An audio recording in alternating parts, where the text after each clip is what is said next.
Hello students, I am Rachna Dikshit and welcome to RS group of schools. आज हम कक्षा 9 के प्रथम पाठ साखी पार्ट 2 का अध्ययन करने जा रहे हैं।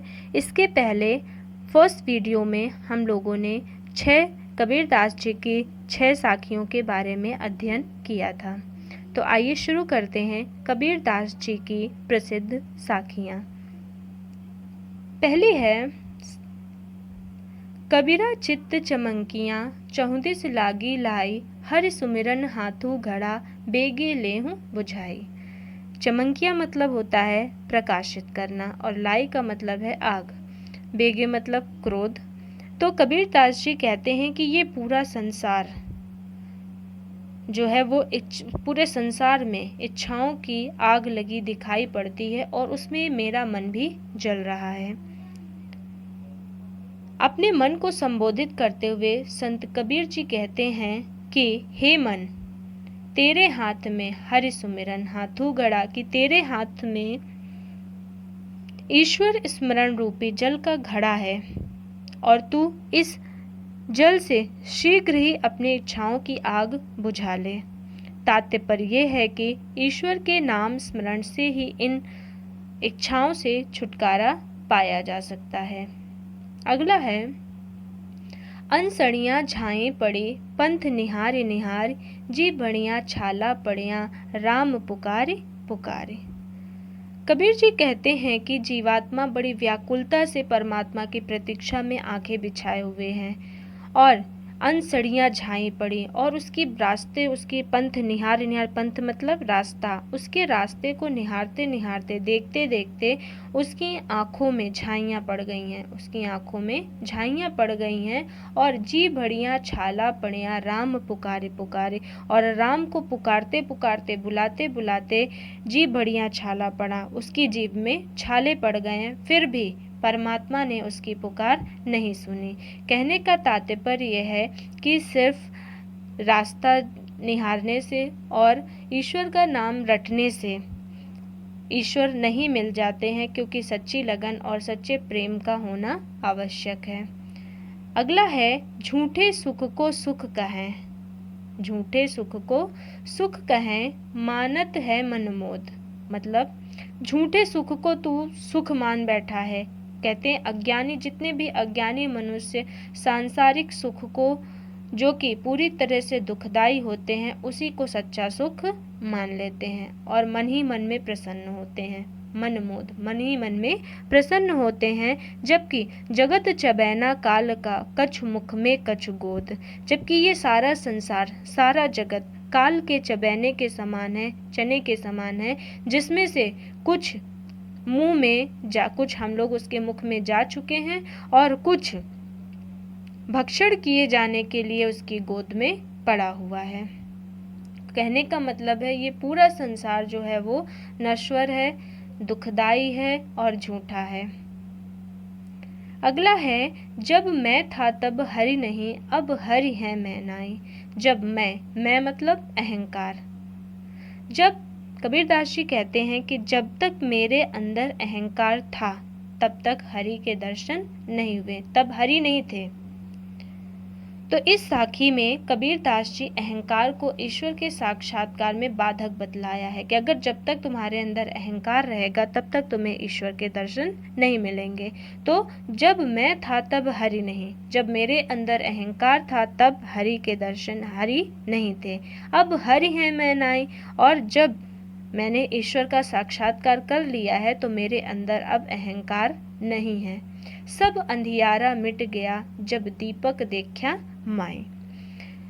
किंतु हमने ईश्वर का साक्षात्कार किया तो सारा अहंकार जो है वो नष्ट हो गया। जब दीपक देखा, यानी ज्ञान रूपी दीपक को जैसे ही मैंने देखा वैसे ही मेरे अंदर का सारा अंधकार जो है वो मिट गया। अगला है, कबीरा कहा गर्बियो ऊंचे देखी आवाज। गर्बियो मतलब घमंड करना, अहंकार करना, गर्व करना, ऊंचे देखी आवाज, ऊंचे स्थान को देख करके कबीरदास जी कहते हैं कि यह संसार जो है वो नश्वर है। तो हे मनुष्य, तुम इस संसार में अपने ऊंचे स्थान को देख करके क्यों गर्व करते हो, जबकि ये सारा संसार नश्वर है। एक दिन ये सारा वैभव नष्ट हो जाएगा और धूल में मिल जाएगा। काली पर्यों भवें लौटना, और कल को तुम्हें इसी भूमि में लेटना पड़ेगा। अर्थात जब भी काल कवलित हो जाओगे, लोग तुम्हें मिट्टी में दफना देंगे और उसके ऊपर घास जम जाएगी। अगला है, यह ऐसा संसार है जैसा सैंबल फूल। सैंबल जो है एक तरह का फूल होता है। सैंबल एक तरह का फूल होता है जिसमें कोई गंध नहीं होती है। तो यह ऐसा संसार है, ये पूरा संसार की आसरता को बतलाते हुए कबीरदास जी कहते हैं कि ये पूरा संसार जो है वो सेमल के फूल की भांति सुंदर और आकर्षित है, किंतु इसमें कोई गंध नहीं है। दिन 10 के व्यवहार को झूठे रंग न भूले। जिस तरह सैंबल के फूल में सेमल का एक फूल होता है, सेमल के फूल पर मुग्ध होकर उसके सुंदर फल की आशा में उस पर तोता मंडराता रहता है और अंत में उसके हाथ क्या लगता है, सिर्फ रुई।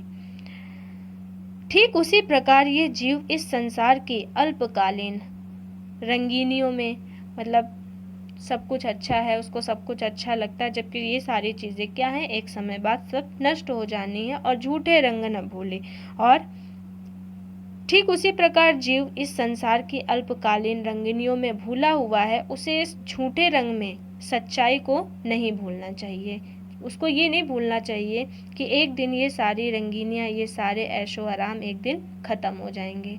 अगला है, इह अवसर चेत्या नहीं, पशु ज्यों पाली देह, राम नाम जान्या नहीं, अंति पड़ी मुख सेह। कबीरदास जी कहते हैं कि यह अवसर चेत्या नहीं, अभी तुम्हारे पास टाइम है। कबीरदास जी कहते हैं कि अभी भी समय है। हे जीव, तुम जिस मनुष्य योनि में पैदा हुए हो वो बड़े ही सौभाग्य से प्राप्त हुआ है। यही अवसर चैतन्य। और अगर अभी इतना सुंदर अवसर पाकर भी अगर अब तुम सचेत नहीं हुए, पशु जीव पाले दें और राम नाम का स्मरण नहीं करते हैं, तो केवल पशु की भांति अपने शरीर का पालन पोषण कर रहे हो। ये समझ लो, राम नाम जान्या नहीं। और ये समझ लो कि यदि तुमने समय रहते राम नाम जान्या नहीं, राम नाम का सुमिरन नहीं किया, तो अंत पड़ी मुख से है, तो अंत में तुम्हें मिट्टी में ही मिल जाना होगा। नेक्स्ट है, यह तन काचा कुंभ है, लिया फिरे था साथी।